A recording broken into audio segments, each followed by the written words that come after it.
Your refrigerator fails and everything spoils in 72 hours. Medieval peasants stored food for 8 months without a single watt of electricity. No freezers, no plastic containers, no preservatives you can't pronounce. Just 5 methods perfected over 800 years that kept families alive through winters that killed the unprepared. These weren't primitive guesses. They were documented systems, recorded in monastery texts like the St. Gall manuscripts from the 9th century, refined by Benedictine monks who fed hundreds through brutal alpine winters. The techniques spread across Europe.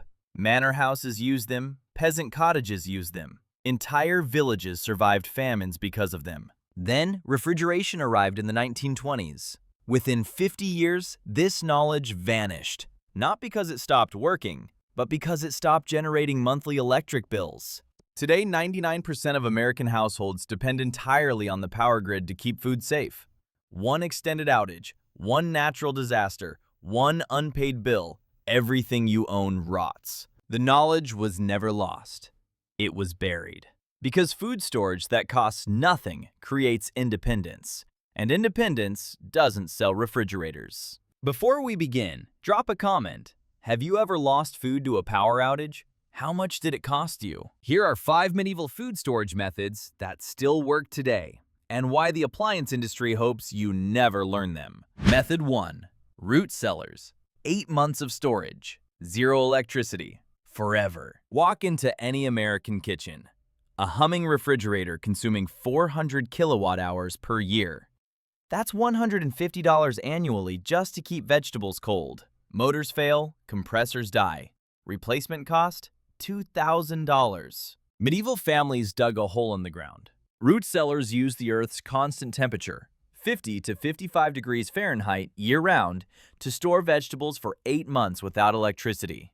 Charlemagne's Capitulare de Villiers from 800 AD specifically mandated root storage facilities on every royal estate. The emperor understood. Food security was national security. The monks at Canterbury maintained cellars holding enough turnips, carrots, beets, and cabbages to feed 200 people through winter. Here's how it worked. Dig 8 to 10 feet below ground. Line with stone or brick. Install ventilation. 1 pipe low for cold air intake, 1 pipe high for warm air exhaust. Pack vegetables in straw or sand. Done. The temperature never fluctuates. Humidity stays perfect. Potatoes last 6 months. Carrots last 8. Apples stay crisp until spring. Archaeological excavations at medieval manor sites across England reveal root cellars still structurally intact after 700 years. 1 hole in the ground, 0 operating costs, centuries of proven storage. We replaced free physics with paid machinery. We traded independence for a monthly bill. Method 2. Salt curing. The preservation method that built empires. Before refrigeration, salt was worth more than gold. Roman soldiers were paid in salt. That's where salary comes from. King John of England taxed salt so heavily it nearly caused revolts. Medieval monasteries controlled salt production as strategic assets. Why? Because salt meant survival.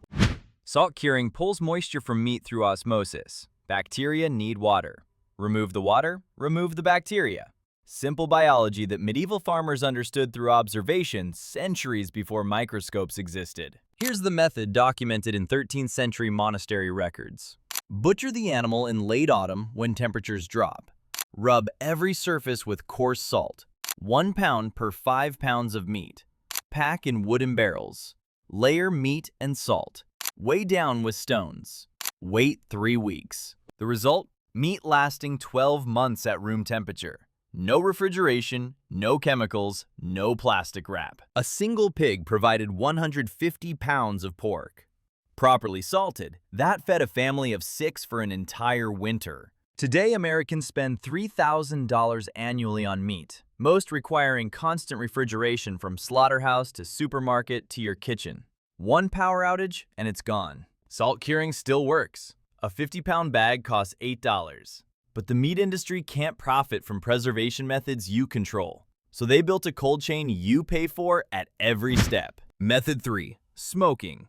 12 months of meat from a wooden box. Smoking wasn't discovered. It was observed.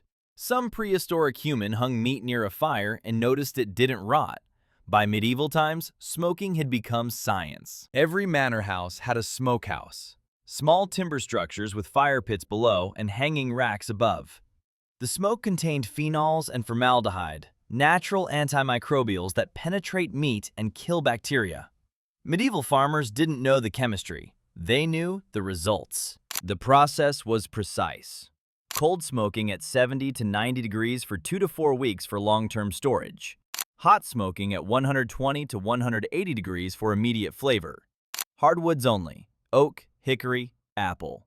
Softwoods contain resins that ruin the meat. A properly smoked ham lasted 12 months hanging in a cool pantry.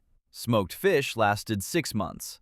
The Hanseatic League built a trading empire on smoked herring. Fish preserved so well, it traveled thousands of miles across medieval Europe without spoiling. Smoked meat was currency. Smoked meat was power. Building a smokehouse costs $200 in materials. Firewood you can gather free. Yet Americans spend $8 billion yearly on processed deli meats pumped with nitrates and requiring refrigeration from factory to fork. We replaced a wooden box with an industrial supply chain. We traded self-reliance for shrink-wrap dependency. Method 4. Fermentation.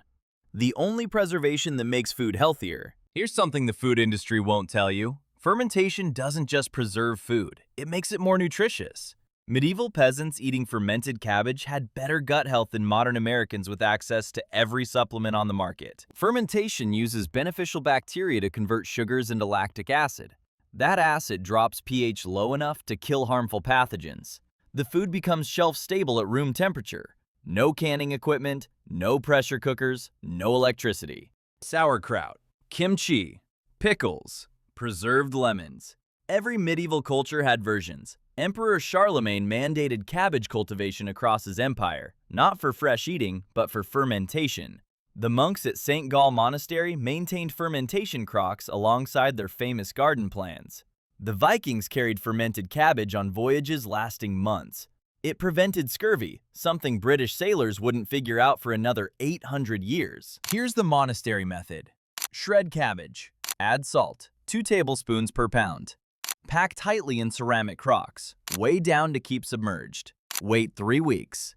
Done. The result lasts 12 months in a cool cellar. The beneficial bacteria, lactobacillus, actually increase vitamin content. Fermented cabbage has more vitamin C than fresh. Medieval monks didn't know why. They knew their people survived winters while others died. Today, a jar of sauerkraut costs $6 and contains preservatives that kill the beneficial bacteria. The entire point of fermentation destroyed for shelf stability.